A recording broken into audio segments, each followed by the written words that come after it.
Hi, it's Robin, and I want to talk to you a little bit today about sleep and how that affects your energy levels. My name is Robin McFadden, and I love to help people feel better so that they can fully participate in all life's great adventures. And feeling better can often mean more energy. And more energy, one of the ways you can get it is by getting enough sleep. And it's funny that I'm doing this video today because one of my daughters had a sleepover last night and she is tired. And she is irritable, and I actually have left the door open a little bit so that I can hear things go kind of sideways while I'm doing this. So definitely we all know that we feel more irritable, we're not as happy, things bug us more, we can't focus as much. All those kind of things kind of come together when we don't have enough sleep. I mean, we've all been there, we've all experienced it, we all know what it's like. And so my daughter is experiencing that right now, and she's experiencing a sister who's not being sympathetic at all. And maybe rightly so, I don't know. Anyway, so we definitely know what it feels like not to have enough sleep. So getting enough sleep is going to help you get or feel more energized throughout the day and have more even energy, which is kind of the goal. Like, we want to get off this roller coaster of a high of energy and then an all-time low of energy that we all seem to be on, because we're reaching for caffeine or sugar when we're tired, and we need that boost because we got to keep going because our lives are so busy. So doing some of these things in the background to improve your sleep or improve your nutrition or improve your exercise or whatever is going to help you get to that level. But it's not an instantaneous thing.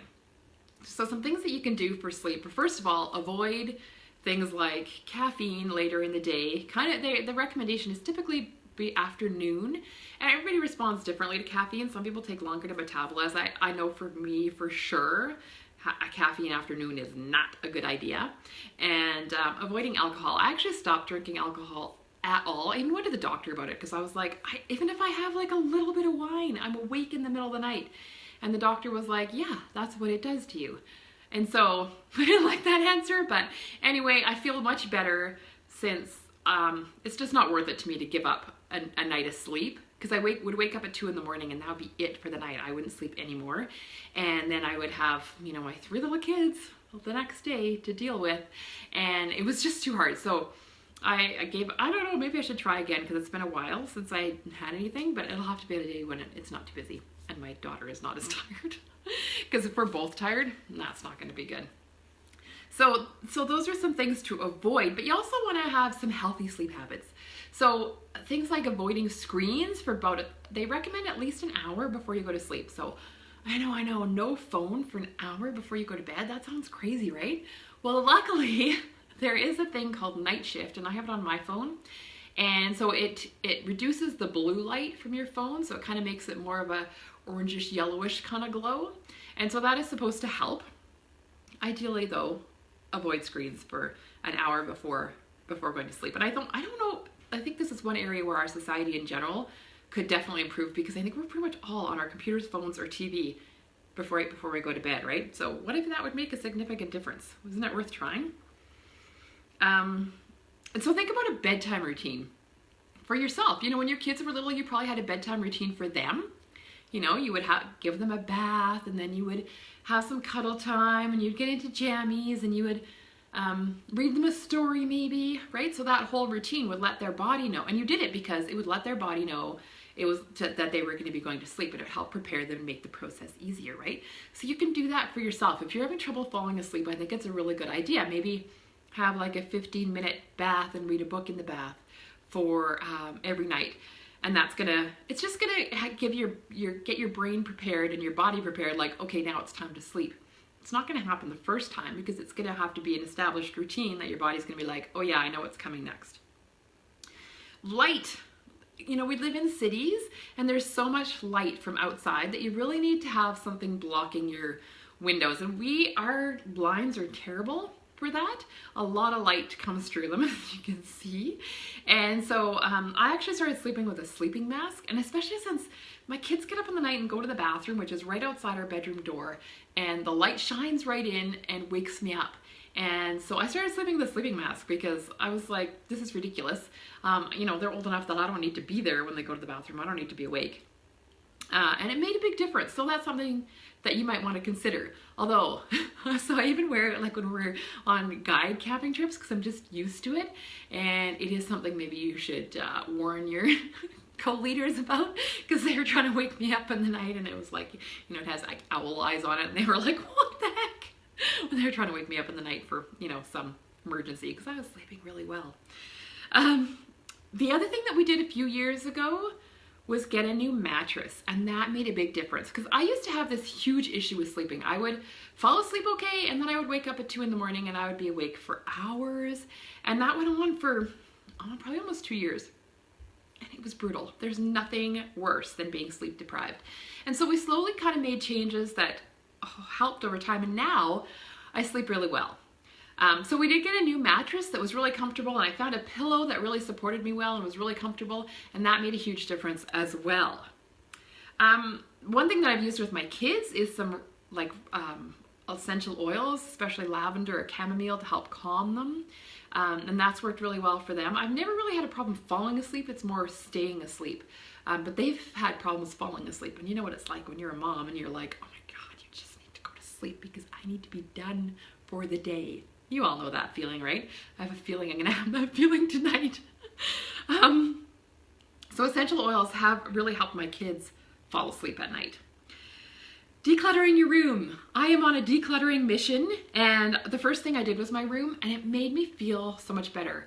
And just, you know, like the idea that it's like an oasis right in here. It's just meant for sleeping.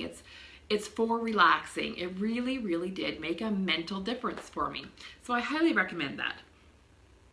And I also recommend, I kicked the TV out of our room a while ago, a few years ago, because, you know, I think it's just better to have your room for sleeping. And, you know, then when you're in your room, it's like, okay, I'm sleeping. It kind of gives your body that cue. And so I think you sleep better. So I do sleep a lot better without the TV in our room. Going to bed at the same time every night is so, so hard. This is something I still struggle with. I don't know if I'll ever get there. But I have a goal every night. Once in a blue moon I meet it, and mostly I don't. But I keep trying to go to bed at the same time because it resets your internal clock if you go to bed and get up at the same time. You know, it is something that can really be helpful. And if you're really struggling with sleep, I would suggest being really firm with that and seeing if it makes a difference, right? Do it for a month or at least a couple of weeks. And then also when you sleep matters. So if you go to sleep at midnight, you're not actually getting the best quality sleep, because the best quality sleep is actually from 10 to 2, according to studies. So if you go to sleep after 10, you're missing some of that high quality sleep. So even if you're sleeping the same number of hours, the quality from 2 to 8 is not going to be the same as the quality from, say, 10 to 4. And we all know that, right? Like if you go to bed really late, you feel crappy the next day, even if you've had enough sleep. It's because you're not getting that same quality of sleep.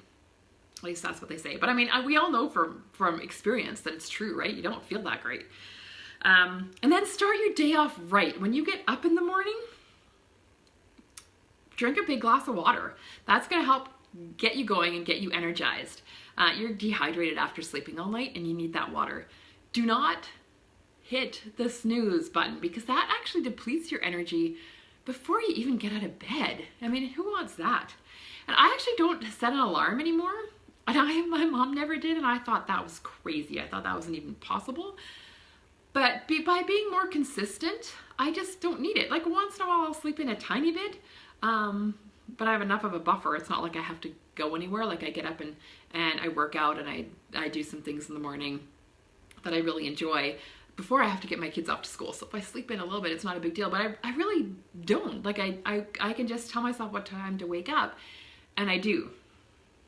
So I know, pretty crazy. And I also start my day by writing down 3 things I'm grateful for. And that's really made a big difference for me. So it's not just the quality of sleep, but it's how you start your day as well. So I hope this helps.